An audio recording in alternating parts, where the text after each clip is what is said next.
యెహోవా తన భక్తులను కాచువాడు. కానీ తప్పు చేసినటువంటి వాళ్ళు బానిసలయ్యారంటే అర్థం ఉంది, కానీ తప్పు చేయకుండా నీతి నిజాయితీలు కలిగి దేవుని యందు భయభక్తులు కలిగిన వారు సైతము బానిసలుగా మార్చబడి బంధకాల్లోకి వెళ్ళిపోయారు. కొద్దిగా మనకు బాధ కలిగిద్ది. యోసేపును చూసినా, దానియేలును చూసినా, షడ్రకు మేషకు అబేద్నెగోలను చూసినా, బైబిల్ గ్రంథంలో కొంచెం నీతి నిజాయితీగా బ్రతికినటువంటి భక్తులందరి జీవితాలు చూస్తే కొంచెం బాధ కలిగిద్ది. పాపం ఇర్మియాను కూడా మీరు చూడవచ్చు. ఇర్మియా కూడా ఇన్ని బాధలో పడతాడు. ఈ భక్తులందరినీ పని కట్టుకొని శ్రమలకు అప్పగిస్తున్నాడా ఏందన్నట్టు మనకు అనిపిస్తూ ఉంటుంది. నిజమే, వాస్తవమే. కొన్నిసార్లు దేవుడు కావాలనే అలాంటి పరిస్థితులు తన భక్తులకు అనుమతిస్తాడనేది నా అనుభవంలో అర్థమైంది. ఎందుకు ఇలాగా ఈ పరిస్థితి ఎందుకు కల్పించావయ్యా అని మనం ఆయన్ని అడగటానికి కొన్నిసార్లు మన మనసు రేపబడతా ఉంటుంది. నేను చేసిన తప్పేంది, నేను చేసిన అన్యాయం ఏంది, నేను చేసిన దోషం ఏంది, ఎందుకు నాకు ఇలాంటి పరిస్థితి కల్పించావు దేవా అని అడుగుదాం అనిపిస్తుంది. అడిగితే మర్యాద కాదు కదా. కొంతమందికి మనసులోనే మదన పడతా ఉంటారు, కొంతమంది బయటికి కూడా అడుగుతారు. కానీ ఇక్కడ ఈ భక్తులను చూసినప్పుడు వాళ్ళు అలా అడిగినట్టు మనకు కనబడదు. పాపం వాళ్ళు అన్యాయంగా బాధపడ్డట్టే ఉంటుంది. ఏబైతే అడుగుతాడు కూడా, ఏబు సర్వశక్తుడు నాకు అన్యాయం చేశాడంటాడు. నేను తేడా మనిషినైతే ఆయన నన్ను శ్రమ పెడితే అర్థం ఉంది, కానీ నీతి నిజాయితీ యథార్థత కలిగి భయభక్తులు కలిగి నేను ఎలా బతుకుతున్నాను, నాకు ఇంత దారుణమైన నగచాట్లు ఎందుకు రానిచ్చాడు, అయితే సర్వశక్తుడు నాకు అన్యాయం చేశాడు అని నేను చెబుతానన్నాడు. ఏబు బయటపడ్డాడు, భక్తులు బయటపడలా. ఈరోజు మన ఆత్మీయ జీవితాన్ని కూడా మనం పరిగణలోకి తీసుకుంటే మన బ్రతుకును కూడా మనకి ఇలాంటి పరిస్థితులే కనపడతా ఉంటాయి. హల్లెలూయా. ఎలాంటి పరిస్థితులు? మారు మనసు పొందకముందు పరిస్థితిని పక్కన పెడితే, మారు మనసు పొంది దేవుని యందు భయభక్తులు కలిగి కొంచెం జాగ్రత్తగా మనం ప్రయాణం చేస్తుంటే మనకన్నీ ప్లస్గా రావాలి. కానీ చిత్రంగా రివర్స్ గేర్లు పడతా ఉంటాయి మనకి. ఎందుకు ఇలా అవుతుందనేది ఓ ప్రశ్న. స్టార్టింగ్ బాగానే ఉంటుంది, స్టార్టింగ్ కొంతకాలం బాగానే ఉంటుంది. దేవునితో మన ప్రయాణం మొదలుపెట్టిన ఆ తొలి దినాలు మన ప్రార్థన పిలిస్తే విన్నట్టుగా ఉంటాడు, అడిగిన వెంటనే జవాబు ఇచ్చినట్టుగా ఉంటాడు. ప్రభువా అంటే ఇదిగో ఉన్నానంటాడు. ఎంతమందికి ఉంది అనుభవం? ప్రారంభంలోనేమో అట్లా అడగగానే ఇలా జవాబు, అలా పిలవగానే ఇలా ఆన్సర్. కొద్ది కాలం తర్వాత అసలు పట్టించుకుంటున్నాడో పట్టించుకోవట్లేదో అన్నట్టుగా అయిపోతుంది. దీన్ని ఎంతమంది ఒప్పుకుంటారు? నాకు కూడా ఉంది సేమ్ ఫీలింగ్. స్టార్టింగ్లో వెంటనే జవాబులు, ఒక మధురమైన అనుభవం. ప్రతి దాని గురించి వెంటనే మనతో మాట్లాడుతూ ఉంటాడు. చూస్తానే మనల్ని ఒంటరిగా వదిలేసాడేమో అనిపిస్తుంది. మీలో ఎంతమందికి ఈ అనుభూతి కలిగిందో నాకు తెలియదు, కానీ నాకైతే ఈ అనుభవం కలిగింది. ఒకవేళ మీకు కూడా అనుభవం ఉంటే సంతోషం. ఆ అనుభవం ఉన్న వాళ్ళందరికీ ఇప్పుడు నా బాధ అర్థమైద్ది, నేను చెప్పేది అర్థమైద్ది.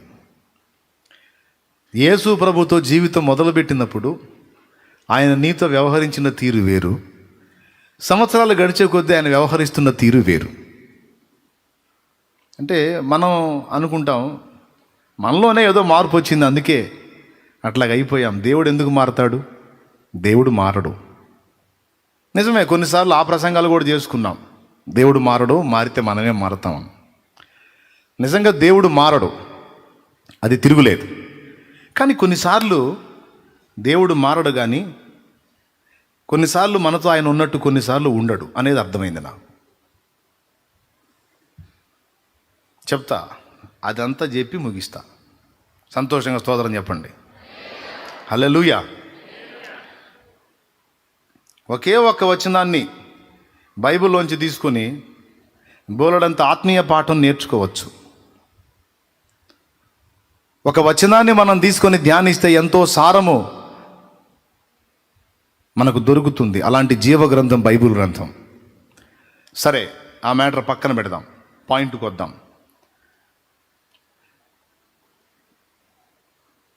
పక్షిరాజు గురించి బైబిల్ గ్రంథంలో కొన్ని మాటలు రాయబడ్డాయి పక్షిరాజు గురించి.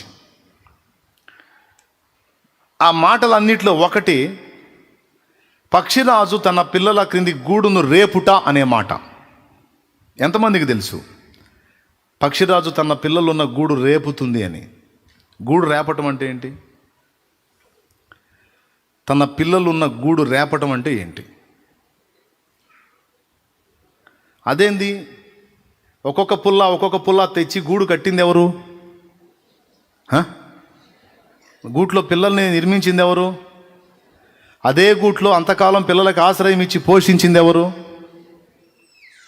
మళ్ళీ అదే పక్షిరాజు మళ్ళీ గూడు రేపటం ఏంది? పక్షిరాజు మారిందా?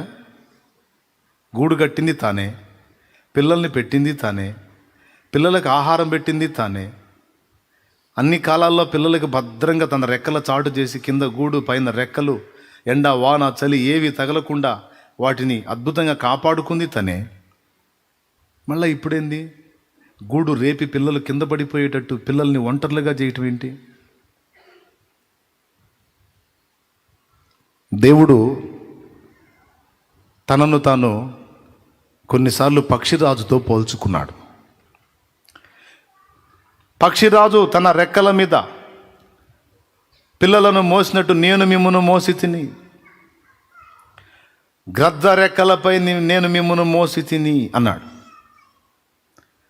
పక్షిరాజు తన రెక్కల మీద పిల్లల్ని మోసిద్ది, అలా నేను మిమ్మును మోసి తిని దేవుడు తన్ను తాను పక్షిరాజుతో పోల్చుకున్నాడు.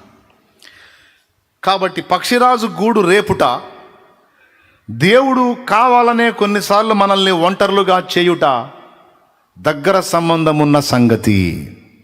దేవునికి స్తోత్రం కలుగును గాక. గట్టిగా చెప్పాలి.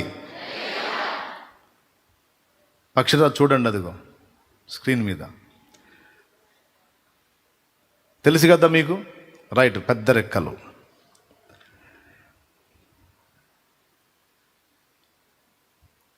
కావాలనే కొన్నిసార్లు దేవుడు మనల్ని కఠినమైన ప్రదేశంలో పరిస్థితుల్లో అలా వదిలేస్తాడట. ఇదే అనుభవం ఇశ్రాయేలు అరణ్య యాత్రలో కూడా మనకి దేవుడు రాయించి పెట్టాడు.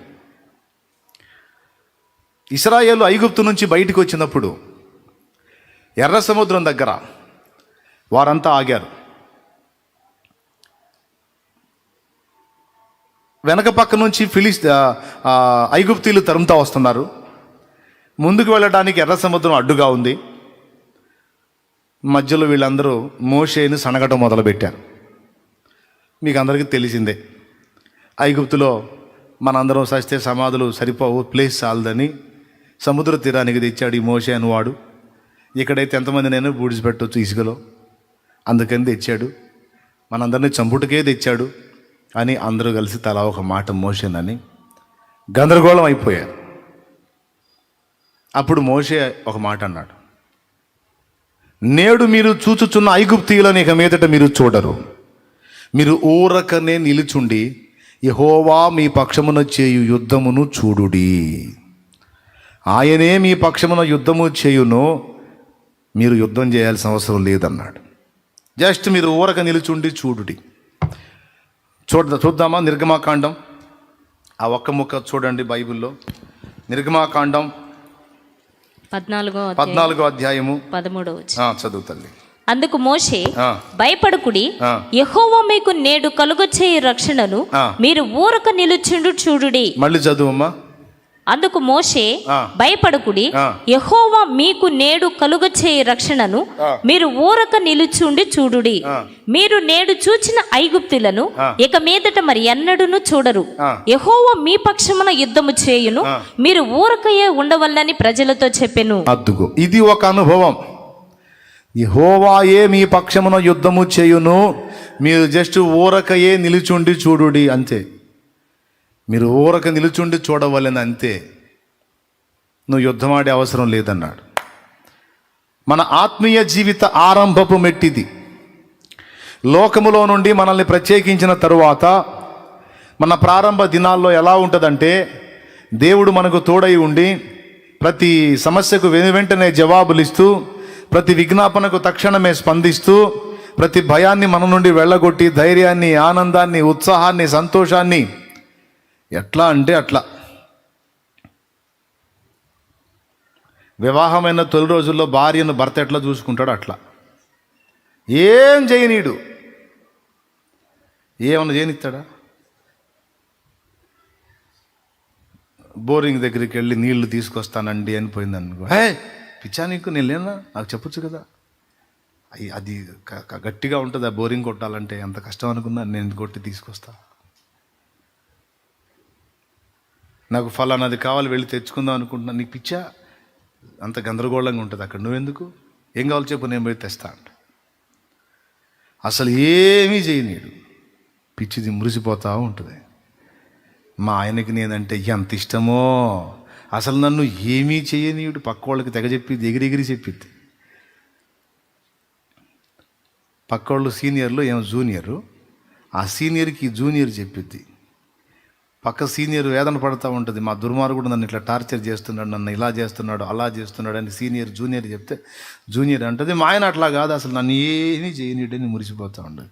సీనియర్కి తెలుసు, కొద్దిగా ఆగమ్మా, కొద్దిగా ఆగు, ఇక్కడ కూడా నేను అంతే మోసపోయాను, వీడు అంతకన్నా ఎక్కువ చేశాడు స్టార్టింగ్లో, ఇప్పుడు కాదు వీడు నన్ను ఆడుకుంటుంది, కొద్దిగా ఆగు, నీకు కూడా న్యాయం జరుగుతుంది ఆగాని అనుకుంటుంది మనసులో. కొద్ది కాలం తర్వాత ఏమంటే నీళ్ళు అవసరం ఏంటంటే, ఏం తిని ఏం పోటు పొడుస్తున్నావు ఇది ఇంటికాడ, తిని ఒళ్ళు పెంచి పడేస్తున్నావు, పోయి నీళ్లు కొట్టి తీసుకురా కాస్త, ఆ ఒళ్ళన్నతో కొద్ది పోయిసావు అంటాడు. ఏమండి కొంచెం నాకు బజార్లో ఫలానా వస్తువు కావాలండి ఎందనుకో, ఇక్కడేగా ఆ టర్నింగ్ తిరిగితే బజారే, ఏంది ఆయన అసలు నన్ను తెమ్మంటున్నా, నేనే సర్వెంట్నా, నేనేమన్నా నీకేమన్నా సర్వెంట్ కాదండి, మీరు అంతకుముందు ఏది అన్నారు కదా, ఎందుకు వెళ్ళటం, నేనే తెస్తాను అంటే, ఇక పద్దాకలు నీ గూడికి చేయమంటావా, అక్కడ చేసి ఇక్కడ చేసి ఏంటి అసలు, ఇక ఏది కదిలిచ్చినా సరే కస్సు అని పైకి వస్తాడు. అప్పుడు వాస్తవం అర్థమైపోయింది, మొత్తానికి మోసపోయాను నేను, స్టార్టింగ్లో చేసిందంతా తొలి ప్రేమ, ఇప్పుడు అసలు సంగతి బయటపడిపోయింది అన్ని వాస్తవాన్ని భార్య గుర్తుపట్టింది. దేవుడు కూడా మన విషయంలో అంతే చేస్తున్నాడేమో అనిపించింది ఒక్కోసారి. క్రొత్తగా ప్రభువులోకి వచ్చినప్పుడేమో, అమ్మ ప్రభువా అంటే ఏమి నా కుమారి, ప్రభువా ఏమి నా కుమారుడా, ఎక్కడున్నావు, నీ పక్కనే ఉన్నాను నాయన, ఎంత ప్రేమ తండ్రి నీకు, అసలు నన్ను వదిలిపెట్టి ఉండవే, లేదు నాయన నిన్ను వదిలి ఉండలేను, ఏ బాధ వచ్చినా, ఏ భయం వచ్చినా, ఏ శ్రమ వచ్చినా, ఏ సమస్య వచ్చినా ప్రభువా ఇదిగో వచ్చి తిని అనేవాడు. ఇది ఏ అనుభవం అంటే, ఇశ్రాయేలు ఐగుప్తు నుండి బయటికి వచ్చి ఎర్ర సముద్రం దగ్గర ఆగినప్పుడు మోషే చెప్పిన అనుభవం. మీరు ఊరకయే నిలుచుండి చూడుడి, నేడు మీరు చూచుచున్న ఐగుప్తీయులను ఇక మీదట చూడరు, యెహోవా వారిని హతము చేస్తాడు, ఆయనే మీ పక్షమున యుద్ధం చేస్తాడు, మీరైతే ఊరక నిలుచుండి చూడు. ఇక్కడ వీరికి యుద్ధము లేదు, వీరి పక్షమున వీరిని చాటు చేసుకుని దేవుడే వీరి పక్షాన యుద్ధం చేస్తాడు. ఇప్పుడు దేవుడే వీరి పక్షాన యుద్ధం చేస్తాడంటే దేవుడు వీరికి తోడై ఉన్నట్టా లేదా, వీరితో దేవుడు ఉన్నాడా లేడా, లేడా, ఉన్నాడు కాబట్టి వాళ్ళని వెనకుంచి ఆయన ముందు రైట్. ఇప్పుడు రెండో అనుభవం చూపిస్తా, అదే నిర్గమాకాండం 17వ అధ్యాయం ఒకసారి చూడండి. 8 నుంచే చదువుతావా, చదువు. తరువాత అమాలేకీలు వచ్చి రెఫీదీములో ఇశ్రాయేలుతో యుద్ధము చేయగా మోషే యెహోషువతో, మన కొరకు మనుషులను ఏర్పరిచి వారిని తీసుకొని బయలు వెళ్ళి అమాలేకీయులతో యుద్ధము చేయుము. రేపు నేను దేవుని కర్రను చేత పట్టుకొని ఆ కొండ శిఖరం మీద నిలిచేదనెను. యెహోషువ మోషే తనతో చెప్పినట్లు చేసి అమాలేకీయులతో యుద్ధమాడెను. మోషే అహరోను చాలు తల్లి. అంతకుముందు మోషే ఏం చెప్పాడా? ఎర్ర సముద్రం దగ్గర మీరు ఓరకనే నిలుచుండి చూడుడి, యెహోవాయే మీ పక్షమున యుద్ధం చేయనని చెప్పాడుగా.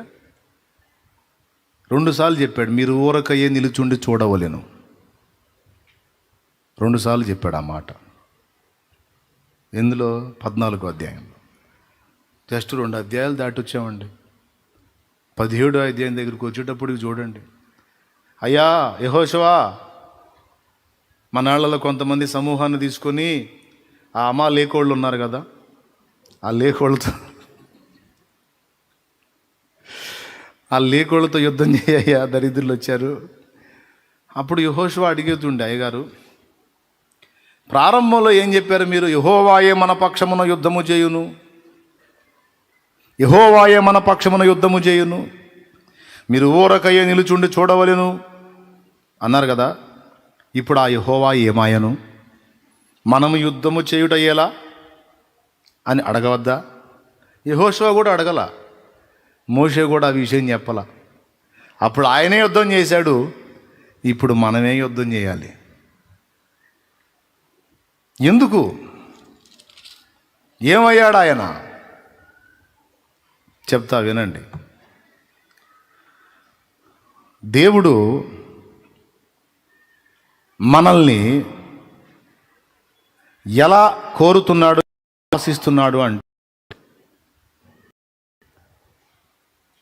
మనందరినీ కూడా తల్లులుగా తండ్రులుగా చూడాలని దేవుడు ఆశిస్తున్నాడు.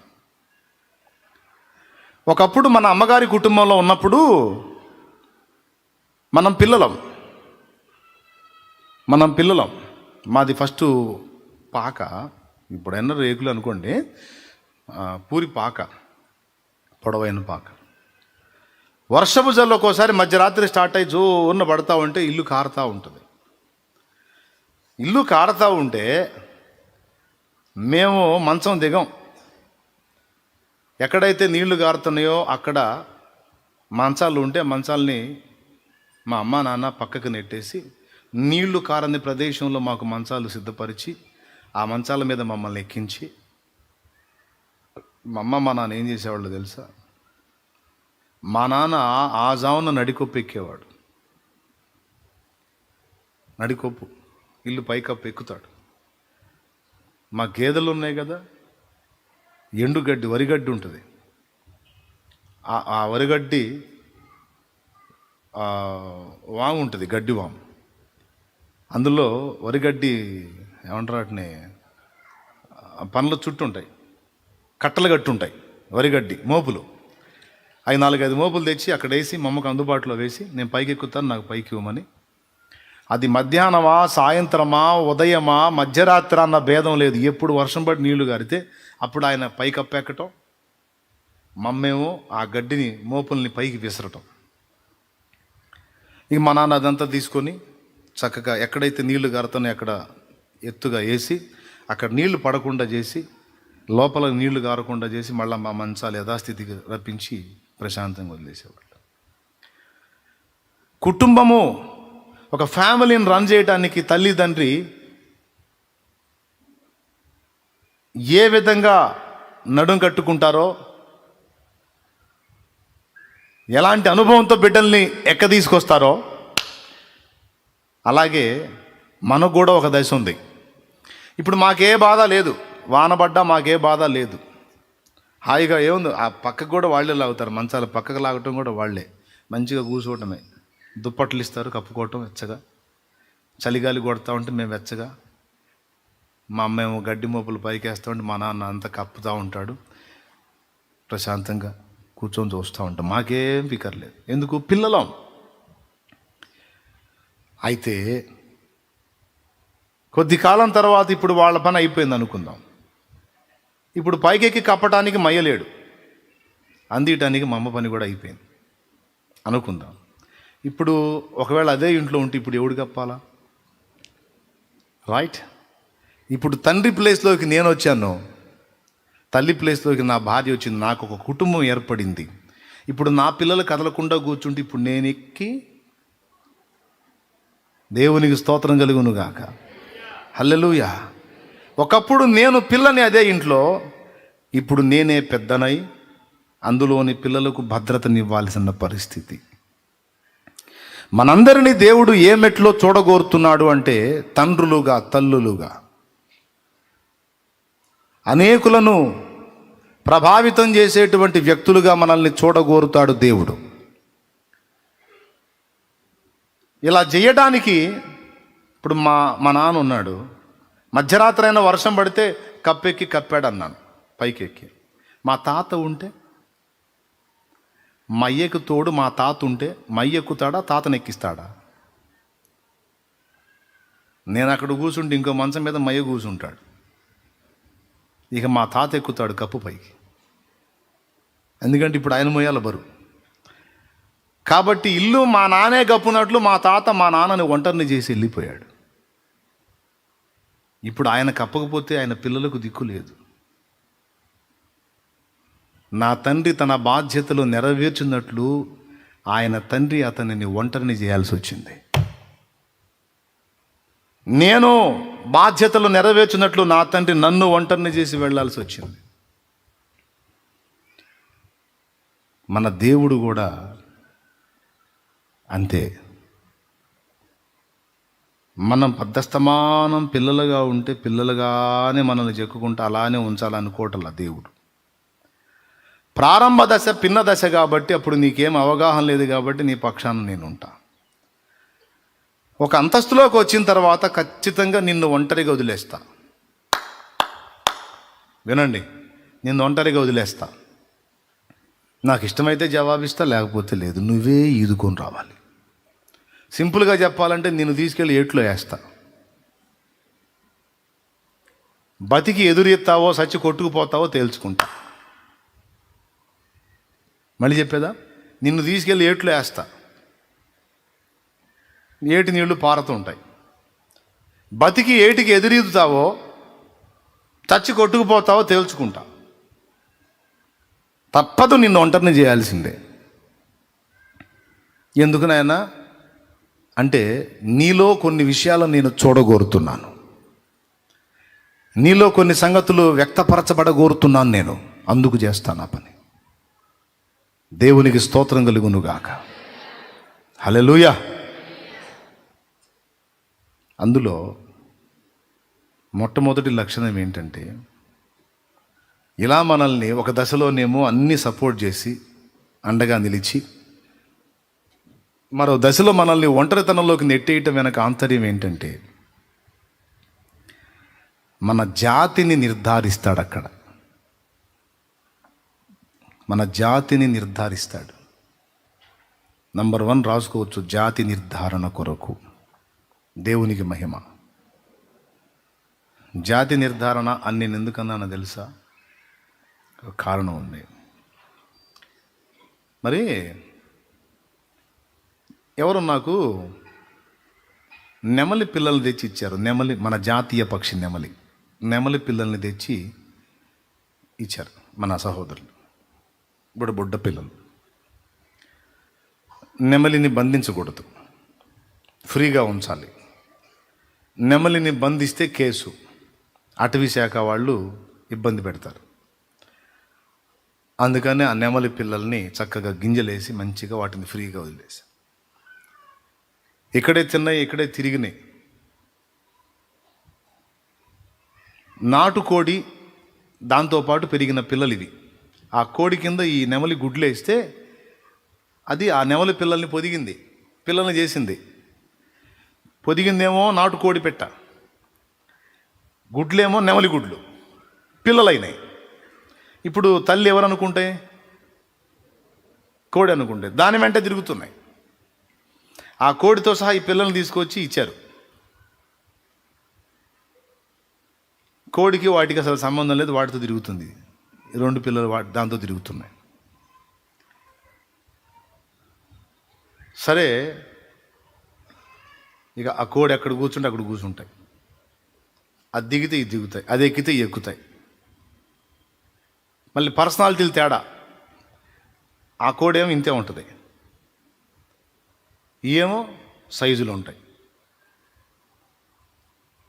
అయితే ఒక ఏజ్ వచ్చింది, ఒక టైం వచ్చింది. అప్పటిదాకా ఏమనుకున్నాయి? నేను కూడా కోడిని అనుకుంది అది. ఎందుకంటే మరి మా అమ్మ ఇదే కనపడుతుంది కదా. పర్సనాలిటీలో వేరియేషన్ ఉంది, గెటప్లో వేరియేషన్ ఉంది, కానీ వాటిని అవి చూసుకోవడానికి వాటికి అర్థమే లేదుగా. వాటి కళ్ళ ముందు ఏం కనపడుతుంది? ఈ చిన్న పూరి కోడి ఉంది కదా, వాటిని గుడ్లు పొదిగింది, అదే కనపడుతుంది. సో ఇది మా అమ్మ అనుకొని తిరుగుతూ ఉన్నాయి కొంతకాలం. మనం లోకస్తులతో తిరిగినట్టు. దేవునికి స్తోత్రం కలుగును గాక. హల్లెలూయా. మనం ఎవరితో తిరుగుతాం? లోకస్తులతో తిరిగినట్టు. కావాలని అప్పగిస్తాడు, లోకస్తుల మధ్యలో పెడతాడు నిన్ను. లోకస్తుల మధ్యలో పెడతాడు, శరీర సంబంధుల మధ్యలో పెడతాడు, శరీరానుసారాల మధ్యలో పోనిస్తాడు. ఆత్మ సంబంధుల మధ్యలో ఉంచి ఉంచి ఉంచి ఒకసారి తీసుకెళ్ళి శరీర సంబంధాల మధ్యలోకి నువ్వు ఎంటర్ అయ్యేటట్టు చేస్తాడు. అక్కడ నీ జాతి బయటపడాలి. నువ్వు ఒరిజినల్ దైవ జాతికి చెందిన వ్యక్తివి అనుకో, నీ వల్ల కాదు అక్కడ సహవాసం. అర్థమైందా? లోకస్తుల మధ్యలోకి నువ్వు వెళ్ళినప్పటికీ, వాళ్ళు పడ్డ పాటలు కొన్ని పడ్డప్పటికీ నీలోనే కొన్ని రకాల ఆలోచనలు పుడుతూ ఉంటాయి. మనం ఏదో తేడా పడుతున్నామే, మనది ఇది కాదే అని డౌట్ అనమాట. మన రూట్ ఇది కాదే, మనం దీనికి చెందిన వాళ్ళం కాదే, మనం ఏంది కొంచెం తేడా చేస్తున్నట్టున్నాం, మన చేష్టాలు కొద్ది కరెక్ట్గా లేవే, ఇది వీళ్ళ పోకడ నేను పోకూడదే, ఇది కరెక్ట్గా ఏదో డౌట్లు కొడుతుంటాయి. రావాలి, నీలో ఉన్న ఆ జాతి లక్షణం బయటికి రావాలి. నువ్వు ఏ జాతికి చెందిన వ్యక్తివి? దైవ జాతికి చెందిన వ్యక్తివా, సర్పజాతికి చెందిన వ్యక్తివో నిర్ధారణ కావాలి. కావాలంటే వాళ్ళ మధ్యలోకి వెళ్ళాల నువ్వు. అందుకే కొన్నిసార్లు నిన్ను అలాగ వాళ్ళ మధ్యలో నెట్టేస్తాడు. నీకు అర్థం కాదు ఇలా నెట్టబడ్డావని, నెట్టేస్తాడు, అనుమతిస్తాడు. ఈ నెమళ్ళు ఏం చేసినాయి తెలుసా? వాటికి బాగా అవగాహన వచ్చిందాక దాంతోనే తిరిగినాయి. వాటికి ఒక ఏజ్ రాగానే దాంతో తిరగట్లా. మదర్ అదే, గుడ్లు పొదిగింది అదే, కానీ దాంతో తిరగట్లా. స్వతంత్రంగా తిరగటం మొదలు పెడుతున్నాయి ఇవి. ఇక దేంతో ఏ పక్షితో కలవట్లా. ఈ రెండే, లెగిస్తే రెండు లెగుస్తున్నాయి, కూర్చుని రెండు కూర్చుంటున్నాయి. నెమళ్ళే మళ్ళా. వాటితో పాటు టర్కీ కోళ్ళు ఉన్నాయి, ఈము కోళ్ళు ఉన్నాయి, గిన్నె కోళ్ళు ఉన్నాయి. చూసారుగా మీరు? చూడలేదా? ఇది జరిగి కొన్ని సంవత్సరాలు అయింది. ఇది జరిగి మరి ఇప్పుడు నెమళ్ళు ఉన్నాయని ఎవరు నొప్తారని చెబుతున్నాను మళ్ళా. దేవునికి స్తోత్రం. ఇప్పుడు లేవు. లెగిస్తాయి రెండు, లెగుస్తున్నాయి, కూర్చుంటాయి రెండే. చివరికి ఏం చేసింది తెలుసా? అసలు ఈ జనవాసాల్లోనే లేవు. ఇంకొంచెం ఏజ్ అభివృద్ధి చెందగానే అసలు లేచి వెళ్ళిపోయినాయండి. గుడ్లు పొదిగిందని ఆడబెట్టినాయి, మేత పెట్టినోడిని దాన్ని ఆడబెట్టినాయి, మేత పెట్టి నీళ్లు పెట్టినోడిని నన్ను ఆడబెట్టినాయి. జంపు ఎటు వెళ్ళిపోయినాయి కూడా తెలియదు. ఎందుకు అట్లా? 2 సార్లు ట్రై చేశా, 2 అంతే చేసినాయి.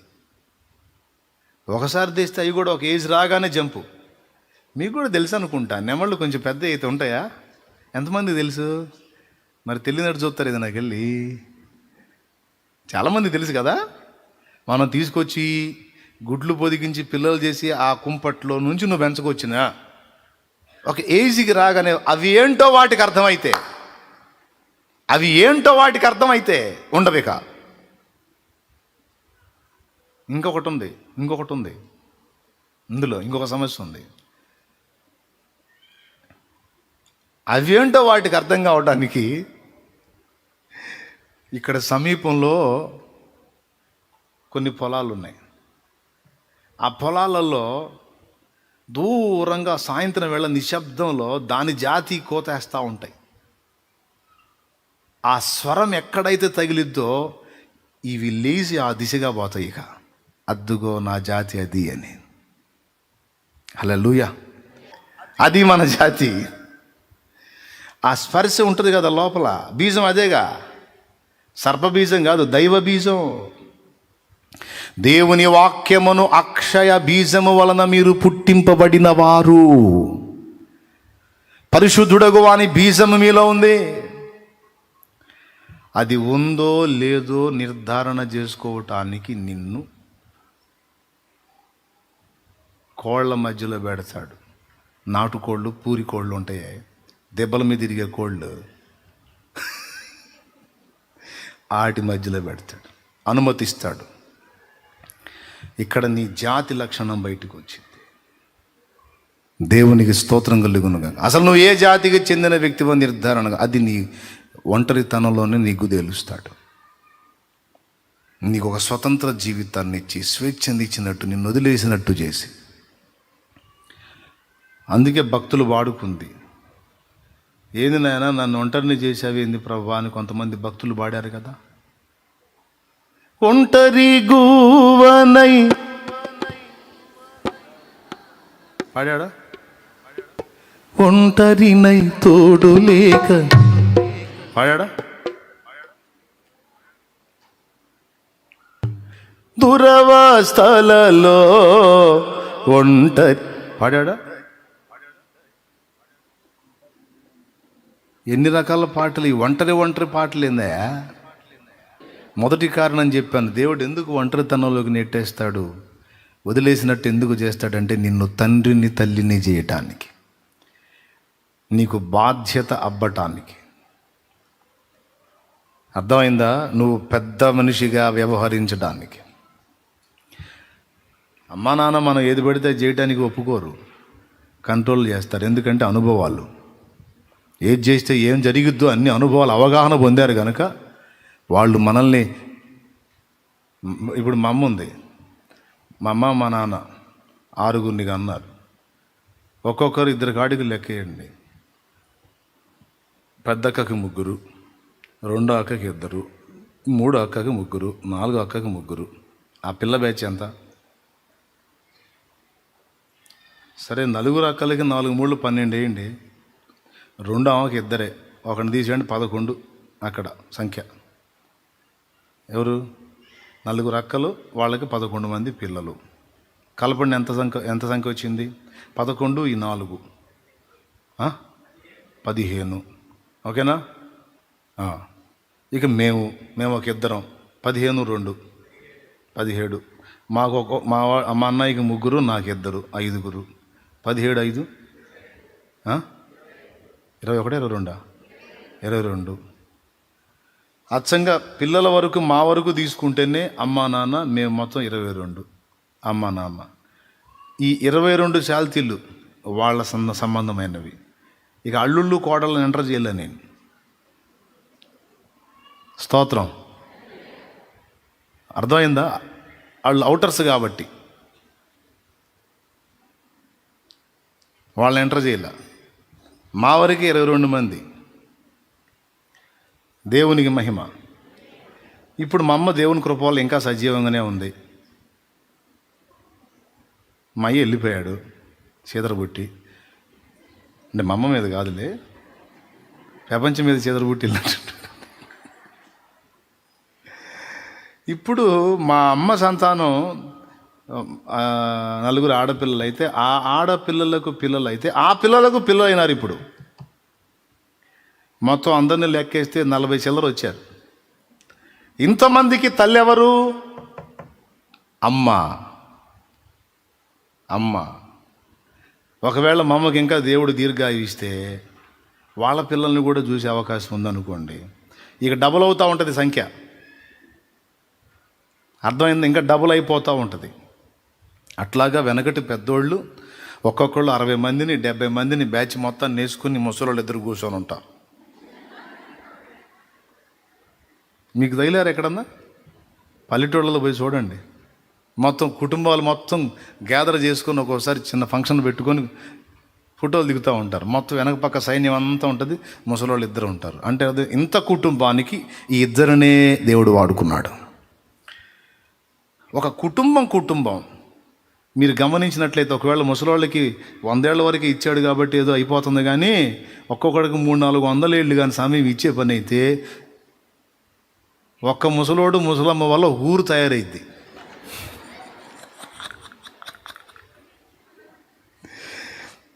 ఇప్పుడైనా అంతే. కాకపోతే వాళ్ళు ఉంటలేదులే, వాళ్ళు కూడా ఉంటే ఎవరిని బానీరుగా. ముసలోళ్ళు ఉంటే ఎవరిని బానీరు, వాళ్ళ సంతానం కాబట్టి. ఇప్పుడు ఈ దినాలు ఇవన్నీ ఎందుకు పెట్టారు అనుకున్నారు? చస్తే ఈ భుజం మోతలు, పిండము, దినాలు ఎందుకు పెట్టారు అనుకున్నా? మన నీళ్ల పార్టీ వాళ్ళు మన వచ్చి మునగాలి దాయాదులను ఎందుకు పెట్టారు అనుకున్నా? కుటుంబం మొత్తం ఒక దగ్గర గ్యాదర్ అయ్యి ఆ యూనిటీ మెయింటెనెన్స్ కోసం. మామూలుగా నువ్వు రాయా ఇవాళ మా ఇంట్లో ఫంక్షన్ అంటే, మీకు బాగుంది, నాకు బాధలు ఉన్నాయి, నేను రాలేను అంటాడు. అందుకని మనోడు ఒకడు పోయాడు, నువ్వు రాకపోతే నీ కీడు అంటే సచ్చినట్టు వస్తాడు వీడు.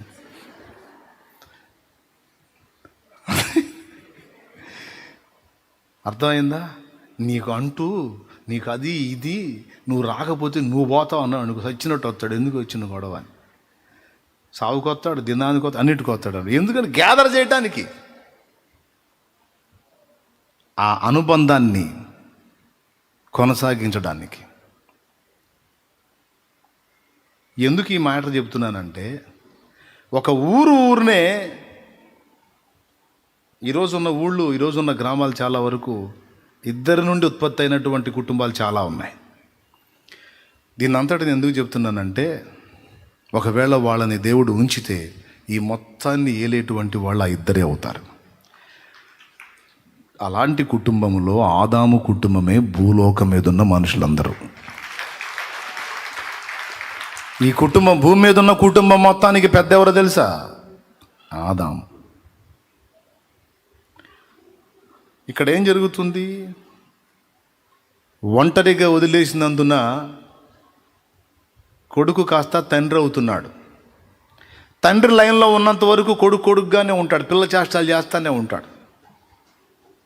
నీ తిప్పలు నువ్వు బడ్రని వదిలేస్తే, మీరు కావాలంటే చూడండి, కొంతమంది తల్లిదండ్రులు కావాలని పిల్లల్ని వేరు చేస్తూ ఉంటారు, వేరు పెడతారు. పురుషులు చేతులు ఎత్తండి, పెళ్ళిళ్ళు చేసుకున్న వాళ్ళందరూ చేతులు ఎత్తండి, సగం సరిగా చేతులు ఎత్తండి.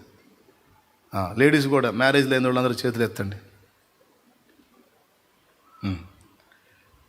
మీ అత్తగారింట్లో కలిసే ఉంటున్నారు, వేరుపడ్డారా? వేరుపడ్డా ఉన్నవాడు చేతులు ఎత్తండి. రైట్. మీరు కూడా వేరుపడ్డారా? అమ్మోళ్ళతో కలిసే ఉంటున్నారా? వేరే. రైట్.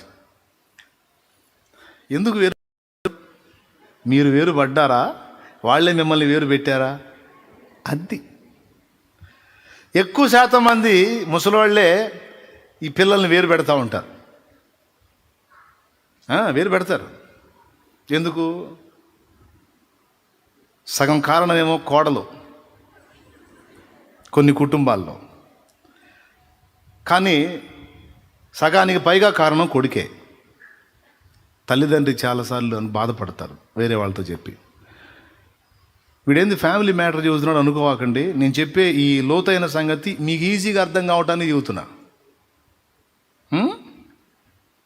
ఏం చెబుతుంది తెలుసా? మా వాడికి ఇంకా పిల్ల చేష్టలు బాగాలేదా, పెళ్లి చేసుకున్నాడు, వాడు కూడా పిల్లలు పుట్టారు, కానీ ఇంకా పిల్ల చేష్టాలు బాధ్యత గుర్తుపట్టట్లే. ఏదన్నా చెయ్యరా అని వాళ్ళ అమ్మ చెబితే, నానున్నాడుగా నాన్న చూసుకుంటాడు, నేను పోయేదేందే అని కొక్కరెత్తున్నాడు, వెళ్తున్నాడు. నేనేం చేయాలో అర్థం కావట్లంటే పక్కనున్న వెంకట్రావు సలహా ఇస్తాడు సుబ్బారావుకి. ఏం చేసేది ఏముంది, వేరు పెట్టు, వాడికి పోసేసాయి, అప్పుడు తెలిసిద్ది అంటాడు. ఇక అప్పటి నుంచి ఇక వచ్చి ఇంట్లో భార్యకి చూస్తాడు. ఇట్లా అంటున్నాడు వెంకట్రావు, మరి ఏం చేద్దాం అని భార్యతో అంటే, ఏం చేసేది ఉంది, నిజంగా అట్ట చేస్తే నీటి బాగా అనిగేది, తిమ్మిరి చేయాల్సింది వేరు పోయాల్సిందే అని అప్పుడు పడిద్ది ఆ మైండ్లో. ఇక అప్పటిదాకా కోడల్ని కాస్త కూస్తో భరించేది, ఇక అక్కడి నుంచి రివర్స్ గేర్ వేయటం మొదలుపెట్టింది. ఇక ఇంతది ఇష్యూ స్టార్ట్ అవుతూ ఉంటాయి. చిలికి గాలివానైనట్టుగా. అబ్బా ఇవన్నీ ఎందుకురా, కన్నాను, పెంచాను, పెద్ద చేశాను, ఒక ఇంటోని చేశాను, ఉన్న ఆస్తి ఏదన్నా ఉంటే 33 అన్నాడు చూద్దాం. ఏంది ఇంతవరకు నా శక్తి అయిపోయింది, ఇక నోరు మూసుకొని నీ సోపు నువ్వు పడుపు. ఇంత మాట అంటే పడట్లేదు. అంత రోషగాడివి, అంత మనగాడివి, అంత ఇది కలిగినోడి, పోరా ఓ బతుకుపా. నా ఇంట్లో ఉండి నేను పెట్టింది తిన్నామంటే చెప్పు తీసుకొని కొడతా పో. భార్య ముందు అంటాడు తండ్రి, వీడికి ప్రిస్టేజీ. భార్య చూసి చి అంటది. వెంటనే అంటాడు, ఏంది అంటది, సర్దు సామాను. శబ్బాష్, ఎందుకులే అంటది ఊరక పైన షో. సర్దుతావా లేదా, కొడతాను. సరే సర్దుతా. లోపల ఆనందం. ఎప్పుడు వదిలించుకొని పోతే దరిద్రం ఉందని ఇప్పుడు అవకాశం వచ్చింది. ఆవేశంగా వెళ్తాడు. ఇక వేరు కాపురం పెట్టేస్తాడు. ఇక అప్పటి నుంచి ఇక ఎవడి కగసాట్లు, వేరుపడ్డదాకా ఒక సోప, వేరుపడ్డాక నిజంగా అసలు మీరు ఇంత రోషంగా నిర్ణయం తీసుకుంటారని అస్సలు అనుకోలేదండి. అసలు నిజంగా మీరంత కోపాడుతుంటే అసలు ఏమో అనుకున్నాను నేను. అసలు నిజంగానే వేరుకు వచ్చేసారు, బయటకు వచ్చేసారే అంటది. అబ్బా పొగుడుతుందని ఆనందపడతాడు. ఇక మరుసటి రోజు నుంచి మొదలుపెట్టిద్ది, ఏమండి మరి స్టవ్ మరి ఏం వండుకొని తినాలి, స్టవ్ కావాలిగా. గ్యాస్ స్టవా, అక్కడి నుంచి ఏం తేలేదా. ఎక్కడి నుంచిరా, ఎక్కడి నుంచి మరి రైసు కందిపప్పు, అక్కడి నుంచి ఏం తేలేదా అంటాడు. ఎవడిస్తాడు, సిగ్గుంటే పొమ్మన్నాడుగా. అందుకే నేనేం తేలా. ఏం తేకుండా ఎట్లా వచ్చావు అమ్మాయి, ఇప్పుడు ఎట్లా చేయాలా మనం, అసలుకి ఆకలి అవుతుంది.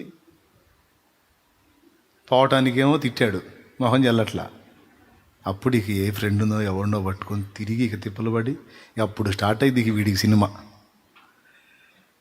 అప్పుడు ఇక సంసారంలో పడతాడు. ఇక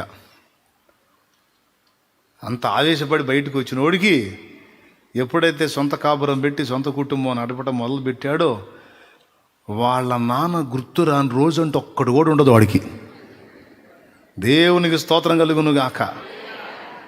డాడీ రోజు గుర్తొస్తాడు.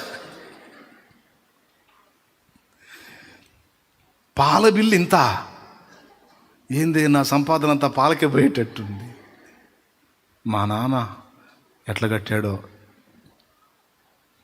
కరెంటు బిల్లు ఇంత, మా నాన్న ఎట్లా కట్టాడో. ఏంటి బస్తాలు తింటున్నారు. ఈడు కూడా మేసాడు అక్కడ. మా నాన్న ఎన్ని బాధలు పడ్డాడో. ఈ చిన్న ఇద్దరు పిల్లలు, నువ్వు, నేను 4 శాలతీలకి ఇంత గందరగోళం అవుతున్నాను నేను. నా కుటుంబాన్ని, మా తమ్ముడు, 2వ వాడి కుటుంబాన్ని, 3వ వాడి కుటుంబాన్ని, ఆడపిల్లలు వస్తే వాళ్ళ విషయాలు ఇవన్నీ అసలు మా నాన్న వామ్మో ఎంత అల్లాడాడో, ఎంత గందరగోళం అయ్యాడు. నానేందో అర్థమవుతాడు వీడికి. దేవునికి స్తోత్రం కలుగును గాక. చెప్పు హల్లెలూయా చెప్పు. అమ్మేందో అర్థమైతే నానేందో అర్థమవుతాడు. అంతేనా? ఇక అక్కడి నుంచి పిల్ల చేష్టలు మనకు పెద్దగా తయారవుతాడు. ఈ అనుభవాల్లోకి వీడు రావాలంటే వీడు ఏం కావాల్సి వచ్చింది? ఒంటరి గోవ కావాల్సి వచ్చింది. కఠినంగా తండ్రి వాడిని ఒంటరిగా వదిలేయాల్సి వచ్చింది. పక్షిరాజు గూడు రేపి పిల్లల్ని కింద పడవేసినట్టుగా, తన చేతులతో తానే నెట్టివేసినట్టుగా. ఎందుకు అంటే ఎగరటం నేర్చుకోవాలి, ఎదురీదటం నేర్చుకోవాలి. అందుకే కావాలని కొన్నిసార్లు అందుబాటులో ఉన్న దేవుడు కొన్నిసార్లు కావాలని నిన్ను ఒంటరిగా నెట్టేసినట్టుగా నీకు అనుభూతి కలిగిస్తాడు. మొట్టమొదటిది నిన్ను ఒక తండ్రి వలె, తల్లి వలె చేయటానికి, అనుభవాలు గడించి చక్రం తిప్పగలిగే వ్యక్తిగా.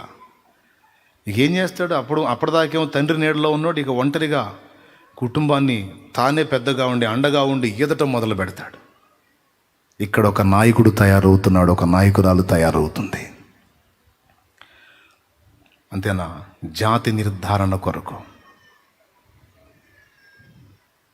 జాతి నిర్ధారణ కొరకు నెమళ్ళను తీసుకొచ్చి నాటుకోళ్ల మధ్యలో వేస్తే గుడ్లో పొదిగినప్పుడు తల్లి అదే పొదిగింది, కానీ పిల్ల బయటకు వచ్చిన తర్వాత దాని నిర్మాణం, దాని విధానం, దానికి సంబంధించిన స్వరం వినబడగానే నా గొర్రెలు నా స్వరము విను అన్నాడు యేసయ్య. ఎన్ని మైళ్ళ దూరంలో ఉండైనా సరే ఆ యేసయ్య కేక వినబడిందంటే ఆయన జాతికి సంబంధించినోడు ఎక్కడైనా సరే, ఎక్కడున్నా సరే వాడు నాపట ఎవడి వల్ల కాదు, పరిగెత్తుకుంటూ వెళ్ళిపోతాడు ఆయన దగ్గరికి. నువ్వు అన్యుల మధ్యలో ఉండు, పనికి మళ్ళీ చెత్త మనుషుల మధ్యలో ఉండు, ఎలాంటి వ్యక్తుల దగ్గరైనా ఉండు, తెలియకుండా అమాయకంగా ఇదే ప్రపంచం ఇదే నిజమని భ్రమపడేవాడు యేసయ్య మెల్లనైన స్వరం వినబడగానే, ప్రేమ సాగరా ఈ ధర మరణ ఎడారిలోన దారి తప్పితిన్, నీ మధుర స్వరము వినబడి నీ దరికి చేరితిన్, దరికి చేరితిన్. ప్రేమ సాగరా ఈ ధార మరణ ఎడారిలోన దారి తప్పితిన్, నీ మధుర స్వరము వినబడి నీ దరికి చేరితిన్, దరికి చేరితిన్. ప్రేమ సాగరా. దేవునికి మహిమ. మొట్టమొదటిది తల్లినిగా నిన్ను సిద్ధపరచుట కొరకు ఒంటరిని చేస్తాడు. కొన్ని నువ్వే ఫేస్ చేసేటట్టు చేస్తాడు, కొన్ని నువ్వే యుద్ధమాడి జయించేటట్టు చేస్తాడు. ఒకవేళ ఓడిపోయినా చూస్తూనే ఉంటాడు. కొన్నిసార్లు ఓడిపోయావు అనుకో, చూస్తూ ఉంటాడు. ఓడిపోయి అలాగ రాజీ పడిపోతావా, మళ్ళా పోరాటం మొదలు పెడతావా? పడిపోనిస్తాడు. పడిపోయి అలానే కూర్చుంటావా, తిరిగి లేచి మళ్ళా యుద్ధం ప్రకటిస్తావా, పరిశీలించుకుంటాడు ఆయన. నువ్వు పడిపోవటానికి ఆయన నెట్టేళ్లే కానీ నువ్వు పడిపోవటానికి అనువైనటువంటి పరిస్థితులు అనుమతిస్తాడు. సీమోను, సాతాను మిమ్మును పట్టి గోధుమలను జల్లించుటకు కోరుకొనెను, కానీ అలాంటి శోధన నీకు రావద్దని నేను వేడుకుంటుని అనలా. నీ విశ్వాసము తప్పిపోకుండాన్నట్లు నేను నీ కొరకు వేడుకుంటుని. నీ మనసు తిరిగిన తరువాత నీ సహోదరుల మనసు స్థిరపరచమన్నాడు. అంటే అర్థం ఏంటో తెలుసా? అపవాది నిన్ను శోధించే అవకాశం ఉంది, నువ్వు డిస్టర్బ్ అయ్యే అవకాశం ఉంది. అయితే డిస్టర్బ్ అయిన తర్వాత ఇక నేను దేవునికి పనికిరానని విశ్వాసాన్ని విడిచిపెట్టి లోకంలో కలిసిపోకుండా నీవు విశ్వాస విషయమై తప్పిపోకుండాన్నట్లు నీ కోసం ప్రార్థన చేశాను అన్నాడు. అంటే ఏమైనా అర్థమైందా? పడిపోవటం రెండు విధాలు. దేవునిలో నుండి లోక సంబంధమైన పాపములో క్రియల్లో పడిపోవటం. రెండవది అసలు దేవుని నుండే దూరం అయిపోయేటట్టు విశ్వాసములో పడిపోవటం. పేతురు పడిపోయాడు, ఇస్కరియోతు యోధా పడిపోయాడు. పేతురు పడిపోయాడు ఎందులో? దేవుని కొరకు సాక్షిగా నిలవలేక ఒక ఆడపిల్లకు భయపడి పడిపోయాడు. అప్పటిదాకా యేసుతో ఉండి సడన్గా ప్రాణాన్ని కాపాడుకోవడానికి భయపడి ఆ యేసు ఎవరో నాకు తెలియదని అబద్ధాలు ఆడేశాడు. నమ్మకత్వంలో పడిపోయాడు. పడిపోలేదా? కానీ తిరిగి లేచాడు. చూడండి, యేసెవరో నాకు తెలియదని నమ్మకత్వం విషయంలో పడిపోయినా, నేను ఆయనకి అపనమ్మకస్తున్నైనా ఆయన నాకు నమ్మదగిన వాడని ఆయనను హత్తుకోవటం మానలేదు, ఆయన దగ్గరికి తిరిగి వెళ్ళటం మానలేదు, తిరిగి ఆయన్ని కలుసుకున్నాడు. కానీ యూదా అట్లా కాదు. యూదా తేడా పడ్డాడు. 30 వెండి నాణ్యాలకు ప్రభువు నమ్మాడు. అలా పడిపోవటమే కాదు, అసలు విశ్వాసంలోనే పడిపోయాడు. ఎట్లానో తెలుసా? ప్రభువు ఇక నన్ను క్షమించడు, నేను ఇంత తప్పు చేశాను కనుక ఇక ఆయన నన్ను ప్రేమించడు అని దేవుని ప్రేమను, దేవుని కృపను, దేవుని మమతను, దేవుని నమ్మకత్వాన్ని అతడు నమ్మలేక ఇక నాకు అవకాశం ఉండదు దేవుని దగ్గర అని తనంతట తానే తన ప్రాణాన్ని తీసుకున్నాడు. అది నిజంగా పడిపోవటం అంటే. విశ్వాస విషయంలో పడిపోయాడు యూదా. ఆత్మీయ జీవితంలో కొన్ని శోధనల్లో మాత్రమే పడిపోయాడు కానీ విశ్వాసంలో పడిపోలేదు పేతురు. ఆత్మీయ జీవితంలో కొన్ని భంగపాట్లు ఎదురైనప్పుడు కొంతమంది పడిపోతుంటారు. అలా పడిపోయిన వాళ్ళు తిరిగి లేవచ్చు, లేచే అవకాశం ఉండొచ్చు. కానీ విశ్వాస విషయంలో పడిపోయిన వాటికి లేవడానికి అవకాశం ఉండదు. అది యూదా పాపం అన్నమాట. యూదా దేవుడు నన్ను క్షమించడు అని నమ్మాడు. దేవుడు నన్ను క్షమిస్తాడు, ఆయన దగ్గర కృప దొరుకును అని విశ్వసించలేకపోయాడు. ఎంత తప్పు జరిగిందో చూడు. పేతురైతే నేనైతే అబద్ధమాడి తిని కానీ ప్రభువు కృపను బట్టి నన్ను క్షమిస్తాడు, తిరిగి నన్ను ఆయన ఆమోదించే అవకాశం ఉంది. ఎందుకంటే నేను తేడా కావచ్చు కానీ నా ప్రభు తేడా కాదు. నేను ఆయనకు నమ్మకంగా ఉండలేకపోయినప్పటికీ ఆయన నాకు నమ్మదగిన వాడు గనుక కనికరముతో నన్ను చేర్చుకుంటాడు అని నమ్మటమే ఎంత ప్లస్ అయిందో. అలా అతడు నమ్మునట్లు దేవుడు వేడుకున్నాడట ప్రభు పేతురు కోసం. ఈ అబద్ధం ఆడతాడు, ఆడి ఇక నేను తగను, నేను పనికిరాను అని యూదాలాగా పేతురు కూడా ఉరిపెట్టుకోకుండాన్నట్లు వేడుకున్నాడు. ఆ ప్రార్థన విని తండ్రి పేతురు విశ్వాస విషయంలో తప్పిపోకుండా కాపాడాడు. అందుకే పేతురు నిలబడి తర్వాత సంఘాన్ని నిలబెట్టాడు. ఎంతమందికి అర్థమైందో ఏమో, మరి కష్టపడి చాలా వివరంగానే చెప్పాను. మరి సంతోషం.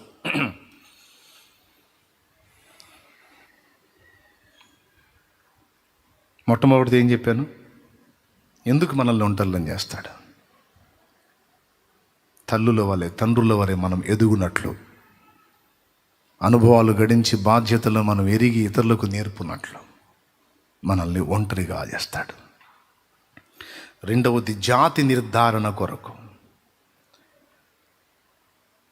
ఎంత నాటుకోళ్లతో తిరిగినా నెమ్మళ్ళు వాటి ఏదొచ్చేటప్పటికి ఉండవు. అవి వాటి ప్లేస్ వేరు, ఎగిరిపోతాయి అంతే. పెద్ద పెద్ద రెక్కలు జమ్మున ఎగిరిపోతాయి. చూడటానికి కూడా మళ్ళా రావు. నిజం, రాలా ఒక్కడు కూడా. 4 తెస్తే జంపు. తండ్రి సన్నిధిలో ఇప్పటిదా గింజలు తిన్నాం కదా, కొంచెం చూద్దామని మళ్ళీ తిరిగి రాలా. మన వ్యవహారం కూడా అంతే. ఈ మనుషుల మధ్యలో ఉన్నప్పటికీ వాళ్ళ మధ్యలోనే ఉంచి దానియేలును ఎందులో ఉంచాడు?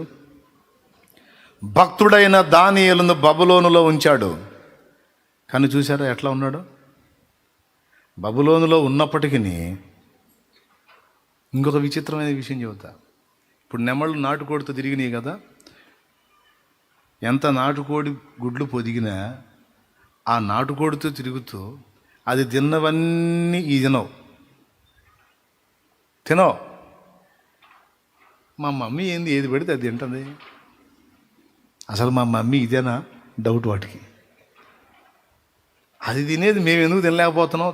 తినవు. ఈ జాతి వేరు. నాటుకోడి ఏది పెడితే అది తింటుంది, నెముళ్ళు తినవు. దానికి సంబంధించిన ఆహారం దొరికితేనే తింటాయి. నాటుకోడి అట్ట కాదు. నీకు నేనేం వర్ణించేదిలే ఆ చండాలం. అన్యజనుల మధ్యలో లేదా లోకస్తుల మధ్యలో నిన్ను ఉంచుతాడు. బబులోనులో భక్తుడైన దానియేలు నుంచినట్టు, ఐగుప్తులో భక్తుడైన యోసేపు నుంచినట్టు తన భక్తులకు బబులోను ఐగుప్తుల అనుభవం అలాంటి వ్యక్తుల మధ్యలో ఉంచుతాడు. టెస్ట్, పరీక్ష. ఈ జాతి ఆ జాత లేకపోతే నా జాత? ఎంతమందికి అర్థమవుతుంది? కొంతమంది కుమిలి ఎడుతూ, ఎందుకు ప్రభా నన్ను ఇక్కడ పెట్టావు, ఈ దరిద్రుల మధ్య ఎందుకు పెట్టావు ప్రభా? ఆ ఏడుపు నీళ్ళు ఆ ఆవేదన వస్తుందంటే నువ్వు ఆయన చేతే. ఎందుకు పొసగట్లా నువ్వు ఉండలేకపోతున్నావు, అల్లాడిపోతున్నావు? ఎందుకు? నీ జాతి వేరు, మిగిలిన వాళ్ళతో కలిసి ఉండలేవు. గొర్రెపిల్ల పందులతో ఉండలేదు. చిన్న పిల్లగా ఉన్న గొర్రె పిల్లల్ని పందులతో పెంచాడంట ఒకడు. సరే, ఈ పందే తల్లి అనుకొని తిరుగుతుంది. పెద్ద అయ్యే కొద్దీ టేస్ట్లు మారిపోతాయిగా. తల్లి అనుకుంటుంది గొర్రెపిల్ల పందిని చూసి, ఇది పోయి ఆమె బురదలో పడుతుంది. గొర్రెపిల్లకి డౌట్, అదంటే నాకు చీదరపడుతుంది, మా మమ్మీ ఏంది ఎగురు దూగుతుంది దానిలో. దీనికి డౌట్ ఏదో మొత్తానికి తేడా ఉంది, ఇది మా మమ్మీ కాదని. అదేమో కనపడ్డ చెత్త అంతా తింటుంది, ఎక్కడ పడితే అక్కడ ఏది పడితే తినేస్తాం. గొర్రెపిల్లకి డౌట్, ఇది ఏది పడితే తింటు, నేను ఏది పడితే తిన్నాను కదా. జాతి తేడా. ఇప్పుడు నీవేందో ఆయనకు అర్థం కావాలి కదా, క్లారిటీ తీసుకోవాలి కదా. దూతలకు అర్థం కావాలి, మిగిలిన వాళ్ళకి అర్థం కావాలి. అందుకే ఎక్కడుంచిన బలురక్కసి చెట్లలో వల్లి పద్మము కనబడినట్లు స్త్రీలలో నా ప్రియురాలు కనపడుతుందన్నాడు. అతడు ప్రత్యేకమే, ఆమె ప్రత్యేకమే. ఒకవేళ శోధనలో వాళ్ళ సాంగత్యంలో ఉన్నప్పటికీ ఆ వస్తువు నాది ఉండలేడు చూడువాడు అక్కడ. జాతి ఏదో తేల్చుకోవాలి. రెండవ కారణం, ఈ రెండు సంగతులకి అయిపోయింది కూటం. ఇంకా బోల్డ్ అన్న ఉన్నాయి. ఎందుకు మనల్ని దేవుడు ఒంటరిని చేస్తాడు? మూడవది, మనమే పోరాడి గెలవాలి. పోరాటం నేర్పటానికి. మనం ఏ కాడికి ఏం చేస్తుంటాం? నన్ను నీ సాటు పెట్టుకో, పొద్దుగోకులు నీ సాటు పెట్టుకో, నువ్వు ముందు పోయి అన్నీ వైనం చేస్తావు, నీ వెనకబడిని వస్తూ ఉంటావు. అప్పుడు ఇక నువ్వు జయించేది ఏందిరా, నీ పోరాటం ఏందంటాడు. నేను పోరాటం లేదు, ఏం లేదు, ఆ జయం కూడా నువ్వే జయించుకో, బహుమానం మాత్రం నాకి. ఐసా నహీ హోతా బేటా, ఐసా నహీ హోతా. స్టార్టింగ్లో నేను ముందుండి నిన్ను నడిపిస్తా. కొంచెం కాలం అయిన తర్వాత నా సన్నిధి నీకు ముందు కాదు, నీ వెనకుంటా, ముందుకు నువ్వే వెళ్ళాలి. హల్లెలూయా. నాకు తెలిసిన ఒక తండ్రి కొడుకున్నారు. రన్నింగ్ రేస్ పోటీలకి కొడుకును సిద్ధం చేయడానికి తండ్రి ముందెళ్ళి ఉండేవాడు. ఫలానా ప్లేస్కి నేను ఉంటాను, అక్కడ రా అని. వీడు పరిగెత్తుకుంటూ అక్కడికి పోవాలా. అక్కడ కలుసుకొని కాసిన మంచినీళ్ళు ఇచ్చి కొడుక్కి తాగు అని నీళ్లు దాపి మళ్ళీ అక్కడి నుంచి నేను ఫలానా ప్లేస్లో ఉంటాను, ఆడకు రా అని తండ్రి ముందు అక్కడికి వెళ్ళి కొడుకుని రమ్మంటాడు. వీడు పరిగెత్తుకుంటూ ఆడికి రావాలా. ఇతను బండి మీద పోయి ఆడుంటాడు, వీడు సత్తాబదుతా పరిగెత్తుకుంటూ రావాలి అక్కడికి. ఇప్పుడు ముందెవరున్నారు, వెనకెవరు పరిగెత్తుతున్నారు? అది మధ్యలో నీళ్ళు ఇచ్చాడు, చెమట తుడిచాడు, వాడికి నాప్కిన్ ఇచ్చాడు, అన్నీ చేశాడు. పోటీ వచ్చింది, స్తోత్రం. ఇప్పుడు అక్కడ కూడా ఆయన వల్ల ఉంటాడా? అయ్యా అదారా నీళ్ళు చెమట తుడుచుకున్నాను అంటాడా? ఉండడు. కొడుకు పరిగెత్తుతుంటే వెంటబడి ఫాలో అవుతూ ఉంటాడు. ఇశ్రాయేలు అరణ్య యాత్రలో ఇదే జరిగింది. కొంతకాలం వాళ్ళ ముందుండి నడిపాడు, తర్వాత వారి వెనకున్నాడు ఆయన. స్తోత్రం, హల్లెలూయా. పిల్లి తన పిల్లల్ని నోటబట్టినట్టు కొంతకాలం ఆయనే నోటబట్టి తిరుగుతాడు. కొంతకాలం తర్వాత ఇక మనం కోతి పిల్ల అనుభవంలోకి.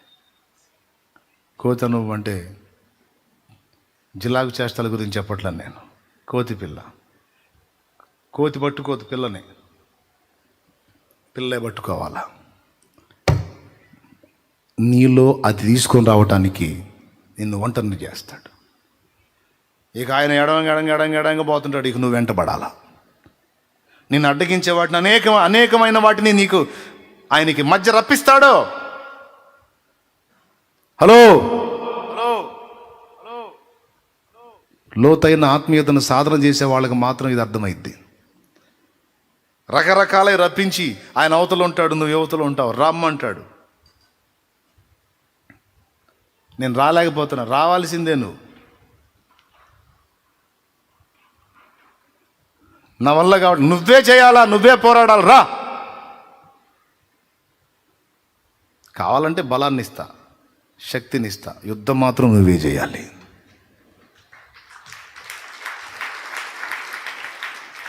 నీలో వీరత్వాన్ని, పోరాట పటిమని, వీరోచితాన్ని వెలికి తీయటానికి దేవుడు నిన్ను ఉంచుతాడు అక్కడ, అంతే. అర్థమైతే స్తోత్రం చెప్పు గట్టిగా. పొద్దుస్తమానం మీ అబ్బాయిని వెంట పెట్టుకుని తిప్పుతావేంది? కొంచెం తిప్పిన తర్వాత ఏమంటావు?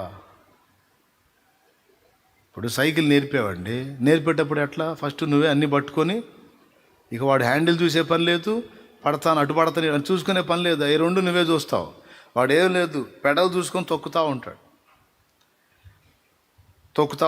ఏయ్ పెడల్ చూసేది ఏందిరా, ఎదురు చూడంటావు. సరే అని తొక్కుతూ ఉంటాడు, ఎదురు చూస్తూ ఉంటాడు, అన్నీ నువ్వే. కొంచెం తర్వాత ఏం చేస్తావు? హ్యాండ్ పట్టుకో పడతానే, పట్టుకోరా, పడవు, నేనున్నాగా. పెడలు తొక్కుతా, హ్యాండిల్. కొంచెం దూరం వాడు తొక్కటం మొదలుపెట్టినాక అట్టు వదిలే, వాడు భయపడతాడు, మళ్ళీ పట్టుకుంటావు. అట్లబడి నేర్చుకుంటాడు. నేర్చుకున్నది ఆగ నువ్వు పట్టుకుంటావు. వాడు అంతా నేర్చుకొని తొక్కటం వచ్చే పొజిషన్లో కూడా వాడు పిలిచాడు అనుకో, నానా ఇంకా నువ్వే పట్టుకుంటే, ఎవడు రైడు, ఇంకా నేను పట్టుకునేది నువ్వే తొక్కాలి, నువ్వే పరిగెత్తాలి, ఇక నువ్వే. ఒక దశలో నేను నీకు అందుబాటులో ఉండి అవగాహన కల్పించా, నీకు ఇప్పుడు నువ్వే ప్రయత్నం చేయాలి, పోరాటం చేయాలి. పాపము చేసే ప్రదేశాలను, పాపం చేసే పరిస్థితులను నీకు అందుబాటులో తెచ్చి ఆ మధ్యలో ఉంచుతాడు నిన్ను. అక్కయ్యో బాగిన అక్కయ్య, అన్నయ్య బాగిన, నాకెందుకు వస్తున్నాయో ఏమంటావు, నాకేందో సైతం తెగ శోధించేస్తున్నాడు. ఆడు శోధించేయటానికి అనుమతించాడు ఇక్కడ. నీ చుట్టూ ఆ వలయాన్ని రప్పిస్తాడు. ఆ మధ్యలో నువ్వు పోరాడి రావాలా, బయటికి రావాలా, నువ్వే పోరాడాలా. హెచ్చరిస్తుంటాడు, వార్నింగ్ ఇస్తుంటాడు, తప్పించుకోమని చెబుతుంటాడు. రా, బయటికి రావాలా నువ్వు.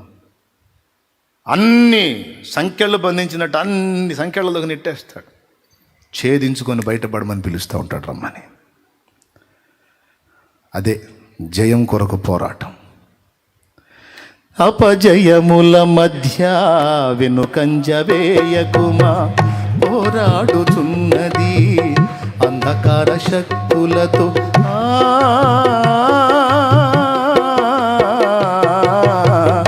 అపజయముల మధ్య వెనుకంజ వేయకుమా, పోరాడుచున్నది అంధకార శక్తులతో. దేవుడిచ్చు సర్వాంగ కవచమును ధరించుకొని, ధూపార్తి చేబూని స్తుతియాగము చేయుచు, జయమే ఊపిరిగా గురి యొద్దకే సాగిపో, జయమే ఊపిరిగా గురి యొద్దకే సాగిపో. ప్రాణమా నాలో తొందర పడకుమా, ప్రాణమా నాలో తొందర పడకుమా. ఎందుకింక కన్నీరు, ఎందుకా వేదన, నీ దుఃఖ దినములన్నీ సమాప్తమైనవని తెలుసుకొనేస్తమా, యేసయ్య మాటిది. హల్లెలూయా.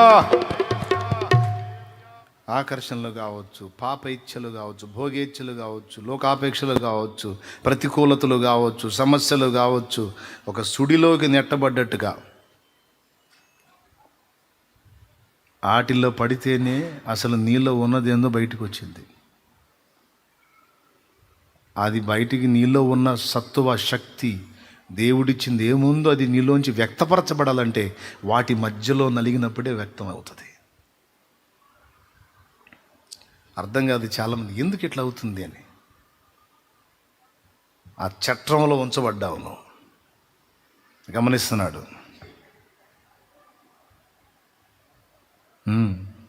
నీ ఎవ్రీ డే రికార్డ్ అవుతుంది అక్కడ, నీ ఎవ్రీ మూమెంట్ రికార్డ్ అవుతుంది అక్కడ. సైలెంట్గా గమనిస్తూ ఉంటాడు.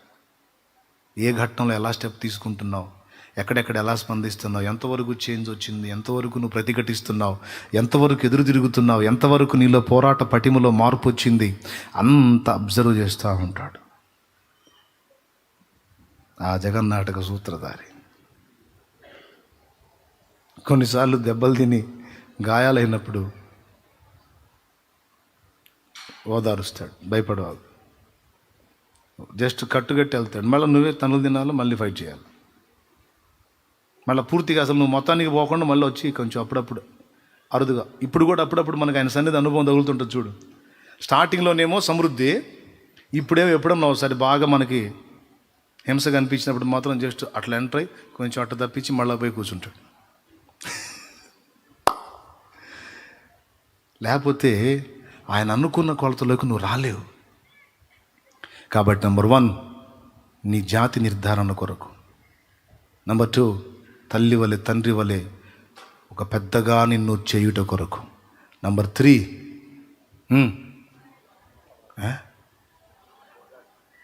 నీలో ఉన్న పోరాట పటిమ, నీలో ఉన్న పోరాట పటిమను శక్తిని వెలికి తీయుట కొరకు, నీలో ఆయన ఇచ్చిన సామర్థ్యాలను వెలికి తీయుట కొరకు, 4వది నీలో విశ్వాసము వ్యక్తపరచుట కొరకు.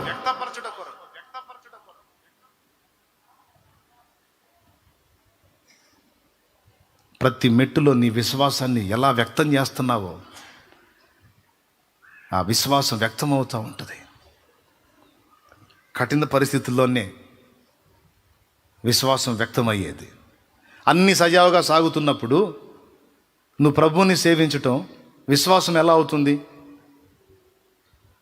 మళ్ళీ చెప్తా, అన్ని సజావుగా సాగుతున్నప్పుడు నువ్వు ప్రభువుని వెంబడించడం సేవించటం విశ్వాసం ఎలా అవుతుంది, ఎలా బయటపడుతుంది? అన్ని రివర్స్ అవుతున్నప్పుడు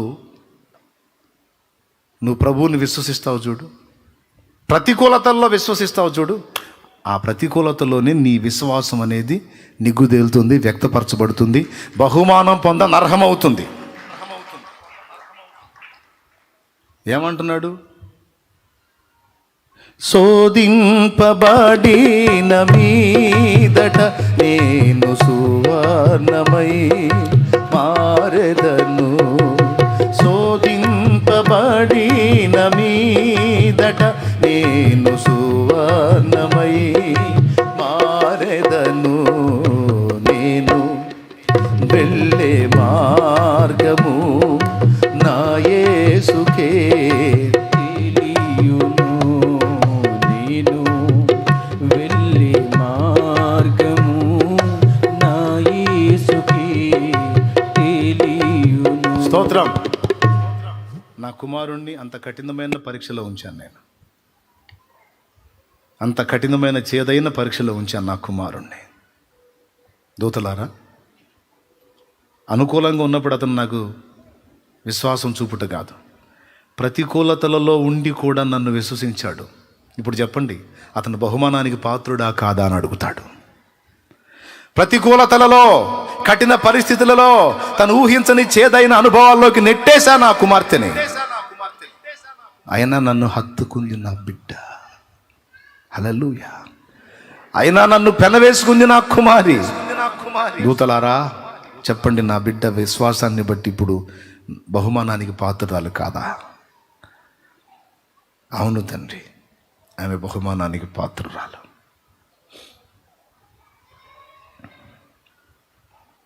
ఎక్కడ వెళ్ళడైతే? అనుకూలతలలోనా ప్రతికూలతలలోనా?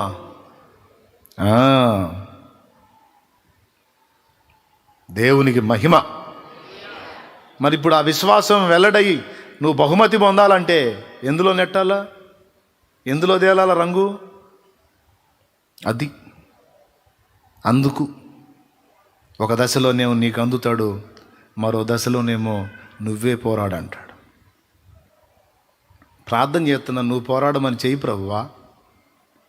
ప్రార్థన చేస్తున్నా, నువ్వే పోరాడు ప్రభువా. నేనే పోరాడి నువ్వు బహుమానం తీసుకుంటా. ఏ పుట్టిందమ్మా నీ పుట్టక అంటాడు. దేవునికి డాడియా రన్నింగ్ రేస్లో నేను ఫస్ట్ క్లాస్లో రావాలి లేదా ఫస్ట్ ప్రైజ్ కొట్టేయాలని నన్ను పరిగెత్తిస్తున్నావు కదా, నాకంటే భలే బాగా పరిగెత్తుతున్నావు కదా డాడియా, నువ్వే పరిగెత్తవచ్చు కదా, నేను కప్పు తెచ్చుకుంటా అంటే ఎట్ట చూస్తాడు మన డాడీ?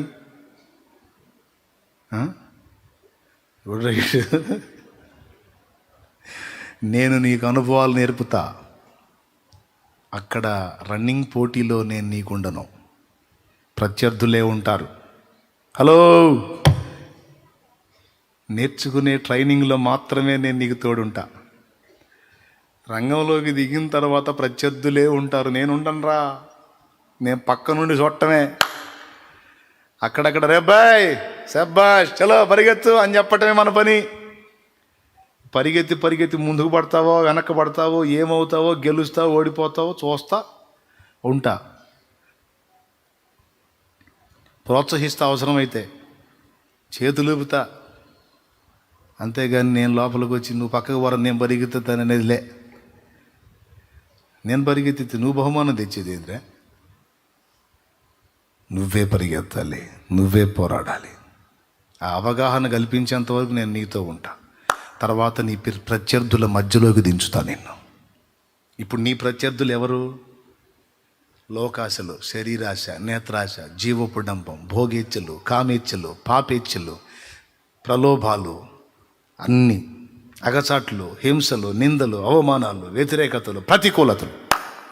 నీ ప్రత్యర్థులు దయ్యాలు, దురాత్మలు, దుష్టశక్తులు, నీ ప్రత్యర్థులు. వీటన్నిటి మధ్యలో పెడతా నిన్ను. అర్థమైతే గట్టిగా స్తోత్రం చెప్పు, అర్థం కాకపోయినా చెప్పు.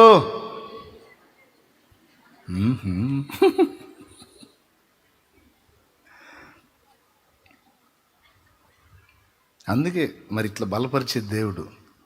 అట్లా ఉన్నావు నువ్వు, నేను ఎక్కడికి పోలా, నేను ఎక్కడే ఉన్నా. పరిగెత్తేవాడు ఏమనాలా? గురివైపు చూసి పరిగెత్తాలా. డాడీ ఎక్కడికి పోలా, డాడీ మన పక్కనే ఉంటాడు. ఈ గట్టు ఉంటాయి, తాళ్ళు గట్టు ఉంటాయి. అయ్యా ఏం గట్టు ఉంటాయి? రోపు గట్టు ఉంటుంది కదా. ఎందుకు లేయ్యా, తాడు గట్టు ఉంటుంది.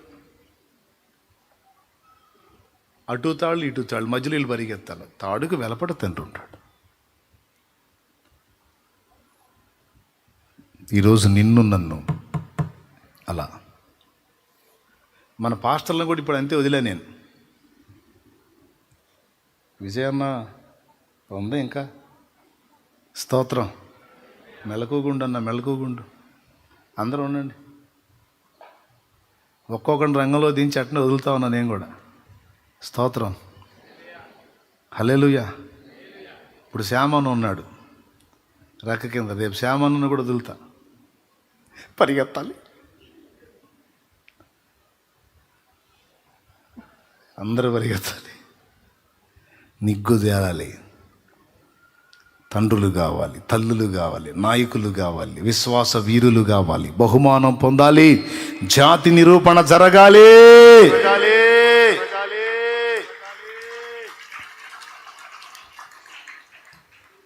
బబులోన్లో ఉంచాడు భక్తులను తీసుకెళ్ళి.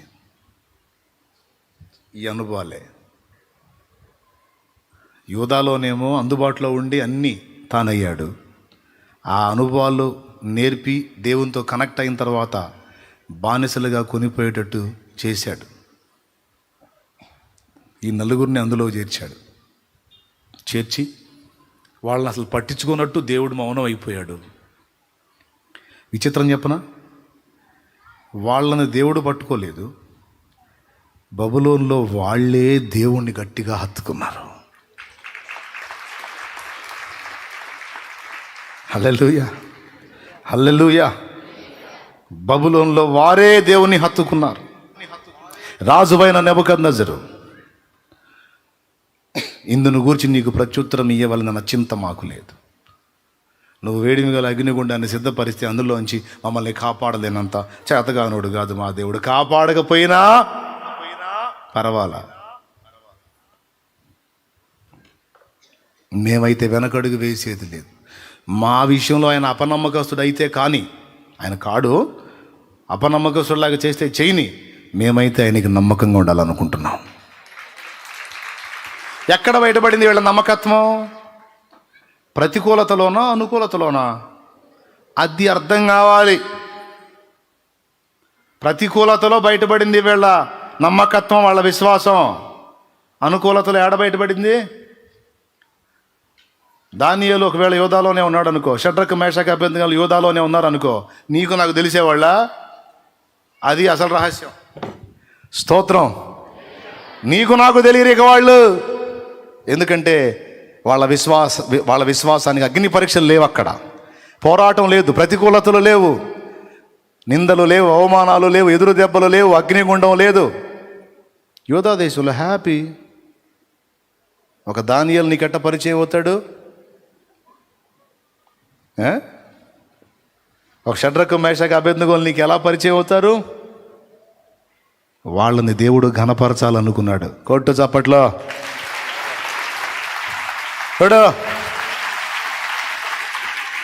వాళ్ళని దేవుడు ఘనపరచాలనుకున్నాడు.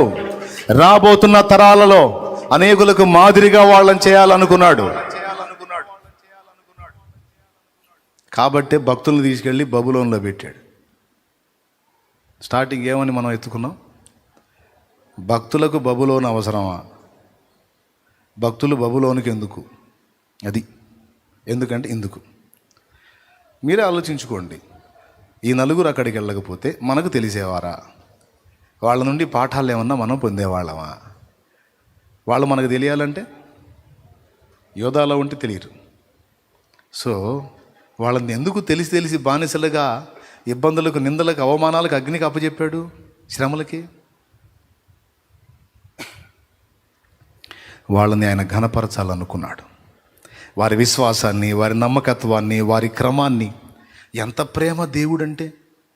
రాజా, నువ్వు సింహాల బోన్లో వేస్తే సావనైనా సస్తా, నా దేవునితో మాట్లాడటం మానుకో అనే మాట నువ్వు అంటే నేను ఊరుకోను. నా దేవునితో మాట్లాడకుండా ఒక పూట గడపటం కంటే చావే నయం.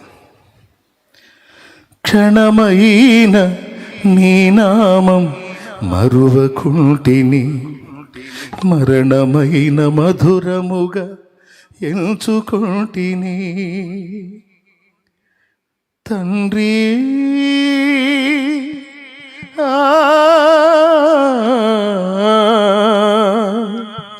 తండ్రి తండ్రి తండ్రి, క్షణమైన నీ నామం మరువకుంటిని, మరణమైన మధురముగా ఎంచుకుంటిని. క్షణమైన నీ నామం మరువకుంటిని, మరణమైన మధురముగా ఎంచుకుంటిని. తండ్రి ఉన్నావని బ్రతుకుచుంటిని, తండ్రి నీ ఉన్నావని బ్రతుకుచుంటిని. నీ కొరకు నేను, నా కొరకు నీవు, నా కొరకు నీవు, నీ కొరకు నేను. నీవుగాక ఎవరు నాకు లేరయ్యా, నీవుగాక ఎవరు నాకు లేరయ్యా. నీవే నీవే నా ప్రాణము, నీవే నీవే నా సర్వము. నా ప్రాణ ప్రియుడా నా యేసయ్యా, నన్ను గన్న తండ్రి నా యేసయ్యా. పూజింతును ఓ పూజార్హుడా, భజింతును ఓ భవదీయుడా. నీవుగాక ఎవరు నాకు లేరయ్యా, నీవుగాక ఎవరు నాకు లేరయ్యా. నీవే నీవే నా ప్రాణము, నీవే నీవే నా సర్వము. యూదాలో ఉంటే అన్నీ తెలియవు. ఇశ్రాయేల్ దేశంలో, యూదా దేశంలో ఉంటే అన్నీ తెలుస్తాయి మనకి. అవి ఏం రావుగా. అగ్నిగుండం వచ్చేదా వాళ్ళకి? సింహాల బోనం వచ్చేదా? స్వప్నము దాని భావం మొత్తం మీరే చెప్పాలనే పరిస్థితి వచ్చేదా? వాటిలోనికి నెట్టి అక్కడ వాళ్ళేందో జనానికి చూపి తన దాసులను ఘనపరచని ఇష్టపడినందుననే ఆనాటి భక్తులను అలాగ అనుమతించినట్టు ఈరోజు నిన్ను నన్ను ప్రతికూలతల్లోనికి నెడుతున్నాడు కొన్నిసార్లు. స్తోత్రం, హల్లెలూయా. ఎన్నైనా ఘనపరచని ఇష్టపడినందున నెట్టుతున్నాడు. ఆఖరి మాట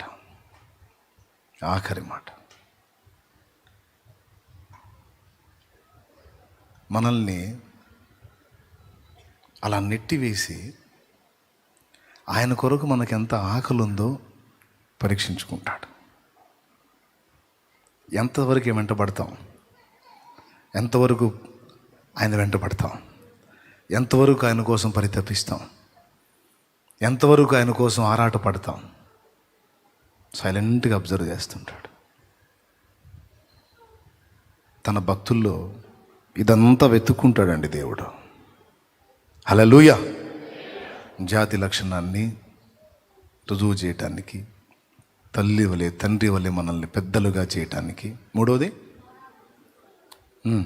మనలో ఉన్నటువంటి పోరాట పటిమను చూడటానికి, మన విశ్వాసాన్ని వ్యక్తపరిచే అవకాశాన్ని మనకి ఇవ్వడానికి, బహుమతి మనకు అందజేయడానికి, ఘనపరచడానికి. రెండవది, ఆయన కొరకు మన హృదయంలో ఎంత ఆరాటం ఉందో, ఆసక్తి ఉందో, మమత ఉందో, ప్రేమ ఉందో తెలుసుకోవటానికి. ఇప్పుడు దానియేలు చూసి ఎంత మురిసిపోయి ఉంటాడండి దేవుడు. లాస్ట్ మాట, ఎంత ఆనందపడి ఉంటాడు. షడ్రకు మేషకు అబేద్నెగోలను బట్టి ఎంత మురిసిపోయి ఉంటాడు. నువ్వు అగ్నిగుండంలో వేసి మేము సాగుకు భయపడతాం అనుకున్నాను, నీ సస్తం అవసరమైతే. కానీ మా దేవుడు వద్దన్న పని మాత్రం, భూమి ఆకాశాల సృష్టికర్త, సైన్యములకు అధిపత్యగా యెహోవాకు మాత్రమే మేము సాష్టాంగపడతాం, సాగిలపడతాం. ఇక ఏ దానికి మేము సాష్టాంగపడం, సాగిలపడం. ఈ మోకాలంటూ వంగితే ఆయన ముందే వంగాలి. అది ఒక యూదుడి రోషం. ఈ మోకాలంటూ సాష్టాంగ పడితే, ఈ మోకాలంటూ వంగితే అది నా ప్రభువుకి మొక్కటానికి మాత్రమే.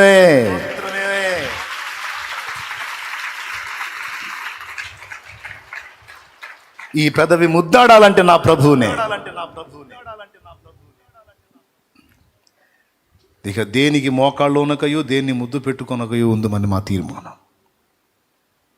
ఏమైంది చివరికి? అగ్నిగుండం ఒక వెంట్రుకను కూడా కాల్చలేకపోయింది. సింహాలయ నోళ్ళు మూశాయి. భక్తులు ఘనపరచబడ్డారు. భక్తులను ఆదుకున్న నా దేవుడు మహిమ పొందాడు. దానియేలు దేవుడే నిజమైన దేవుడు.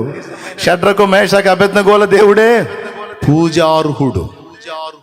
ఎందుకు దేవా నాకు ఈ పరిస్థితి, ఎందుకు నాకు ఈ ప్రతికూలత అని అడిగే ప్రతి ఒక్కరికి 6 సమాధానాలు. భక్తులకు బబులోను ఎందుకు, బబులోను చెరెందుకు? బబులోను 2 అనుభవాలు చూపిస్తుంది. 1 శ్రమ, 2 లోకం. ఎందుకు దేవుడు అనుమతిస్తాడు అందులోనికి మనల్ని? శ్రమ అనుభవానికి ఎందుకు అనుమతిస్తాడు? లోకాశల మధ్యలోనికి ఎందుకు నెట్టతాడు? నువ్వు నిప్పుగా నిగ్గుదేలి బయటికి రావాలి. అందుకు నువ్వే సాధించాలి, నువ్వే సాధించాలి. రేపు నీకు సంతోషంతో కిరీటం పెట్టాలి, బహుమానం ఇవ్వాలి. అందుకే ఒంటరిగా చేసి నెడతాడు. ఈదుకొని రా, ఈత నేర్పుతాడు నా దేవుడు నీకు. ఎగరటం నేర్పడానికి, నేర్పుతానికి. నేను వదిలేశాడు అనుకున్నావు పూర్తిగా? వదిలేలా, వదలడు కూడా. ఎన్నటెన్నటికీ నిన్ను వదలడు. నేర్పుకుంటున్నాడు.